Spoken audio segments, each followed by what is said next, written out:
What's up, guys? Your girl Luca here, back with another video, and today I will be discussing my thoughts on the Game of the Year 2023 nominations. All right, so they're picked from 120 publications, I believe, and they come together and they come to these decisions. Now, as most of us are aware, there is a bit of a disconnect between the gaming media and then the actual gamers, at least the ones that are on social media. There's a bit of a disconnect on what we enjoy, what kind of games that we want to see highlighted during the end of the year. But there were a couple games that were universally praised, and gamers and critics all enjoyed it, right? So for sure, I believed, okay, and I felt, and I knew in my heart that Baldur's Gate 3 and Zelda Tears of the Kingdom, they would be nominees for sure. Like, for sure, as soon as I saw the reception for both of those, I was like, "Yeah, it's a wrap for those." Now then, we had some other contenders come out in the form of Alan Wake 2. That scored higher than a lot of people thought it was gonna score, even though, people really enjoy the first Alan Wake, but it's more of a niche-ish, niche that's not a word, but, like, more of a niche-esque title, you know what I'm saying? So, the fact that it scored so high surprised a lot of people. And Marvel Spider-Man 2. I really enjoy the Spider-Man franchise. I enjoy 2018 and Miles Morales. So seeing Spider-Man 2 on this list makes sense as well because it's just building upon the last game in many aspects. So the other game that came out, Super Mario Bros. Wonder. When I saw that score, I was like, yeah, it's probably going to show up there as well. But you know what really surprised me, and maybe it shouldn't have because the game did score extremely well, right? And regardless of how I may feel about it, or you may feel about it, or gamers in general may feel about it, Metacritic, that matters to publications, and it matters to these developers. So it is what it is, right? But Resident Evil 4 shows up on the list, and honestly speaking, this might be the only game on this list where I'm just kind of like, "Ugh, really?" Because in my opinion, I just don't like the concept of a remake being nominated for Game of the Year, no matter how much of a technical masterpiece it may be, right? Like, the game had its time to shine in the sun, or whatever the saying is, back when it initially released, and people did enjoy it, right? So I just think that there are so many titles that came out that caught people by surprise and ended up being excellent that maybe would have deserved a spot a little bit more. But what do I know? I'm just someone who exists here occasionally, right? So, of course, with this list, there were a lot of people who were upset. A lot of people who were, you know, not so happy about it. Mostly because there are certain titles that people wanted to see on the list and felt deserved to be on the list that were, in their opinion, snubbed. Starfield being an example. Now, when I went on socials a couple, maybe like an hour ago, all right, I came to see something called the Xbox tax trending. I was like, what is an Xbox tax? I was very confused. And so, I made a post asking about it, and I got a lot of very interesting replies, to say the least. But the consistent answer I received from a few people, because some people did not actually answer me. I think that they think I was being facetious or something, or like trying to poke fun, or I don't know, like I actually knew what it was, but I was just asking to be a jerk. Like, bro, I don't know. I have no clue what that is, right? But someone answered me, and a CJ, he was like, when a game is under the Xbox umbrella, it tends to get crapped on by the industry. So that was the general response, and I can't help but believe that it has to be in relation to Starfield, because a lot of people, Bethesda, they are very well established, and they've had games nominated for Game of the Year before, and people love their games, especially PC gamers, despite the bugginess.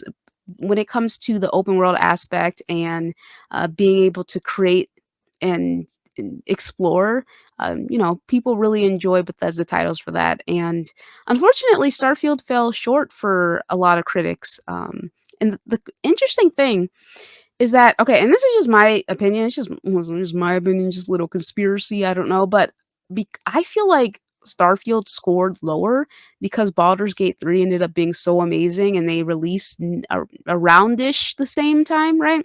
And people had like that amazing experience for them in Baldur's Gate 3 in terms of storytelling, like fresh in their mind. And then they played Starfield and it's an improved story, but just not to the same degree in regards to choice. I know they're not directly the same genre, but that's how I feel. Like, but that's just like an opinion of mine. I could be completely off base, but that's just what I think, right? So the Xbox tax is trending. This concept that Xbox games don't get their fair shake and such. But I do believe that Xbox was nominated. Like Xbox titles were they were nominated for other other categories, and I think that's excellent. So honestly speaking, I think that this list is what I expected it to be for the most part. With the only option in here where I don't really agree with it is this Resident Evil 4, just solely because it's a remake, nothing to do with the technical prowess of the game in itself, right? And then another upset was people wanted Hogwarts Legacy to be on this list, and I mean, yeah, like it was. Listen, it just wasn't gonna happen. It wasn't gonna happen due to the reaction before that game came out and then when the game released. Like, the media, they were the main ones pushing this, concept that is, that if you purchase this game, you are prejudiced and not a good person and all this extra stuff, right? So there's just no way that given the fact that the people who vote for the Game of the Year nominations are the media, that they were ever going to nominate Hogwarts Legacy, even if some of them did end up, stealth playing it because they were very scared of what their peers would say if they caught them praising the game publicly, because there's a lot of people who did enjoy the title, right?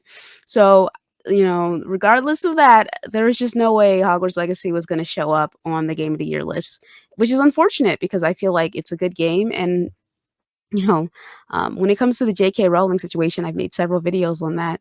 She's already won. All right. She's rich. There's nothing we can do to actively harm her. She's I don't know. You know what? I have no idea what she does in her free time, but she's not necessarily like associated with any corporation. Um, so you can't get her fired or anything like that. And again, she's rich, like she's set for life. There's like that's a battle you've already lost, right? And Harry Potter franchise has been well established. Like regardless of how people may feel about it online, you just go to stores and people are still selling Hogwarts merchandise. Like I went to Hot Topic the other day, or was it Spencer's? I don't know, one or the other. I went to Hot Topic or Spencer's the other day, and there was some Hogwarts merchandise. Or was it some other store? Bro, I don't know. One of those, novelty stores. I went there, right? And there was, like, a huge display for Hogwarts, Legacy stuff. Also, like, the American Girl doll store, I went there with my friend because he's a collector, and they had, like, this huge display for, Hogwarts, and, like, it had the Slytherin and Ravenclaw, Hufflepuff, Gryffindor, all that stuff, and the dolls were, like, dressed in it. Like, I mean, listen, Legacy's established, nothing that anyone can really do about it. But again, there was just no way they were gonna vote for that title just given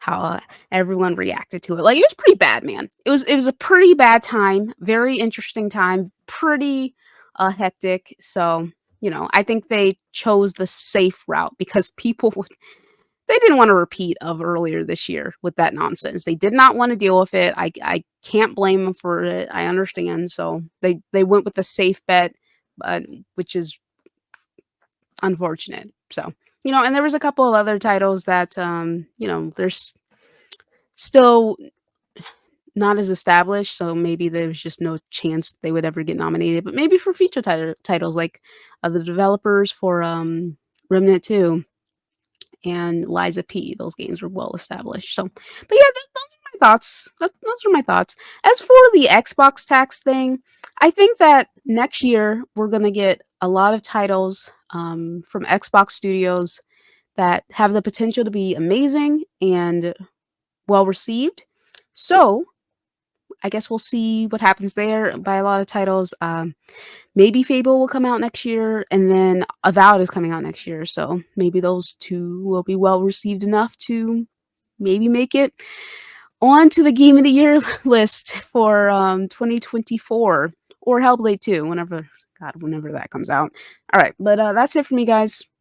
Let me know what you think in the comment section below. I'll catch you for another one. Peace.